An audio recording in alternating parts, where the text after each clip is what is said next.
What's up, everybody? It's your favorite spontaneous purchases, favorite nerd, and today we are looking at the Hot Toys Last Jedi Rey. Little quick story. I was debating on whether or not to get this because I wasn't sure I was going to do multiple representations of a character that I've already snagged one of. I was sitting there, I was looking at the computer, and a friend of mine was looking at it and was like, oh my god, that looks amazing. And I was like, I know. And they were like, you gotta have that. And I was like, I know. So I bought it. And here it is. And it actually came at very terrible timing because two other ones I was on the wait list for popped at the same time, which set me back a pretty penny. Speaking of pretty pennies, it seems like Hot Toys spent a pretty penny on accessories. Let's take a look. So it comes with a display base that I absolutely love. Has the Millennium Falcon kind of tech look to it, and then her face, and then the resistance symbol, the white and red. I love it.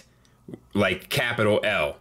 So if you don't like it though, it comes with a nice little plate there too. I'm actually not crazy about the design of the plate, like all these little broken pieces or whatever. If you don't like that though, you can go with a more flat Octu sort of sketch look. And this also is an adhesive, so you can stick it on, but be careful because once you set it, it's probably going to be all she wrote. And then of course it comes with the two-prong stand that inserts in, and then this holds it with tension. Let's get some of this boring stuff out of the way. Two replacement ball hinge wrist pegs. As you can see, it'll swivel at both ends and it's on a ball hinge, so you can get up, down, and out and just swivel it appropriately, and then they'll both swivel independently where they plug in. Two replacement buttons if some should pop off. You get her staff.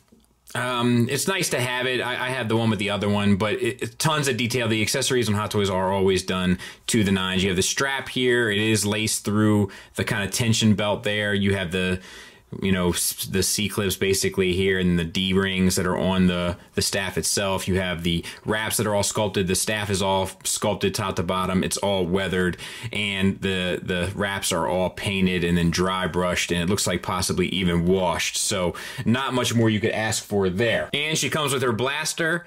It is painted silver. It is washed, and then the tip is painted blue, so to speak. The handle is painted black, and the sculpt is on the money. She comes with a lightsaber.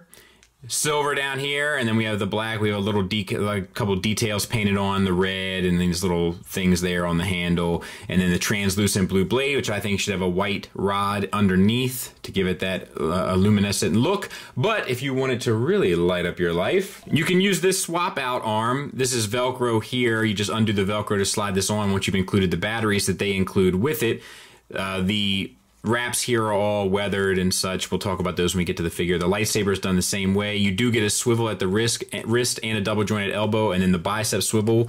And then also you get a little switch here, which is the reason why I haven't connected this back, so that you can get the blue light. And we'll turn that off for a second. You can put your blade on it from your other lightsaber that we just looked at, or the kind of swinging blade effect that they've been doing recently that I'm not sure really works, but I like the way they think. I like trying something different, but I'm not sure it actually does what they want it to do. However, you can put that in. All the blades are interchangeable between the non-light up lightsaber and the light up lightsaber. You get a few hands. You get holding hands left and right, fist hands left and right, a trigger finger hand for her right, and then you saw in the opening footage she comes with two relaxed hands. And she holds her gun just fine. The fingers are a little loose. Like, as you can see, I have her finger really in the trigger guard there, but and it'll hold with no problem, but it doesn't look quite natural. Like, it doesn't look like she's actually holding it. You have to kind of put tension on it, which is a bit of a bummer. She can hold her lightsaber just fine, and she can hold the staff just fine. And lastly, my 5-year-old's favorite, she comes with two porgs, one kind of standing, and the paint is really well done. It's a nice sculpt as well, but like the feathers and such, there's a lot of details in the feathers, especially even on the wings and so forth. And then of course the eyes have that gloss look to them, and then the orangish feather is washed as well. There's shading inside the different feathers. It comes with the stand, so you can kind of sit one up off the ground. And I'm going to try to show my daughter and get the live reaction of how she likes these guys. Aww, they're so cute. Are you cameraing? All right, let's look at the figure, and we'll start with the face. And I think this is spot on. Like, I have an issue with it, but it's not about the face sculpt. It has to do with the hair and the articulation, but we'll get there soon. But I feel like the sculpt and paint of this is unnervingly on point. I've been saying recently how their head sculpts have just been getting better and better, and this is a prime example of what I'm talking about. The expression, the attitude in the eyes, all of the proportions between eyes, nose, and mouth, the subtle shading, fitting, the texture, it all looks spot on perfect. And as for costume likeness, I'm gonna go ahead and give it 100%. I don't think they left any stone unturned. Even the little white shirt underneath her collar corresponds to the movie image. The bagginess of the pants seems about right. The boots maybe are a little too baggy, but I understand why they did it. I think it's dead to rights on the money. All right, let's talk about the soft goods and paint. So we've already kind of talked about the face, but it is, just to give you another look, it is very impressive. To go back into the hair a bit, the hair does have different tones of brown within it, all different tones of a very dark brown. It is subtle, but it is there.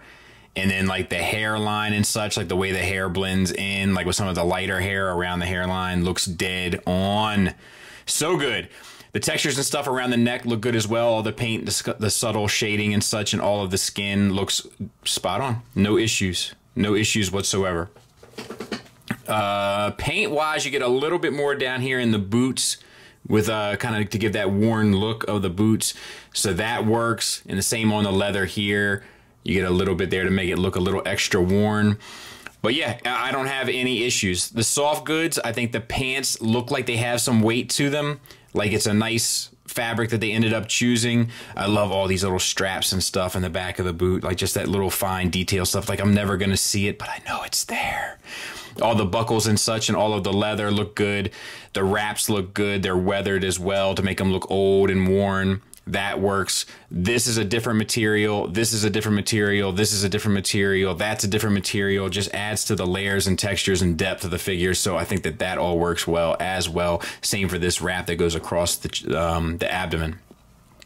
So yeah, no complaints. I think that this has nice weight to it, this material here. This kind of flows. I talked about that in the first Rey one. It's the same type of stuff. But because of all the wrinkles and such that's kind of like pushed into it, it really gives the illusion of weight, which has been one of my main criticisms of the soft goods since I've been reviewing Hot Toys. The little strings and stuff wrapped around the leather. Just expert craftsmanship on this one. Pretty much top to bottom. All right, let's talk articulation. So the head is on a double ball peg, and I think we can take it off so you can see.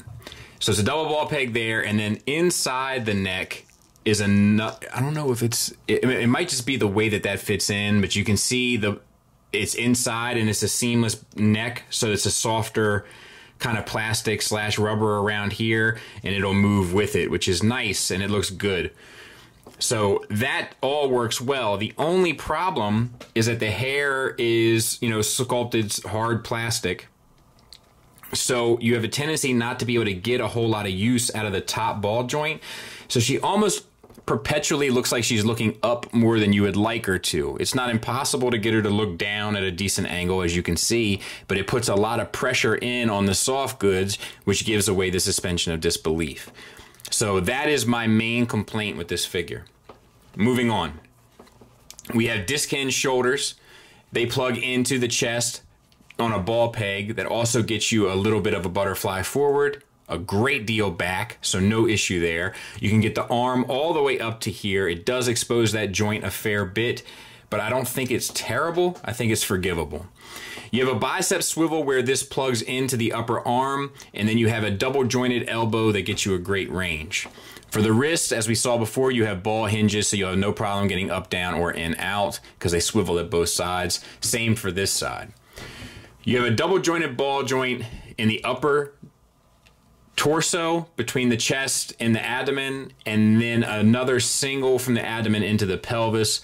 You can get the figure all the way over to there, forward a great bit, back a great bit, and a swivel. So that all works as it should.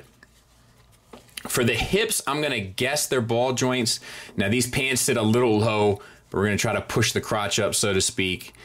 They do have a bit of elastic to them, so the range on that is perfect. It's far more than you would ever need, I think. And then you have a thigh swivel. No issues there. Double jointed knee. Sculpt is off a bit, but I don't think it's hateful.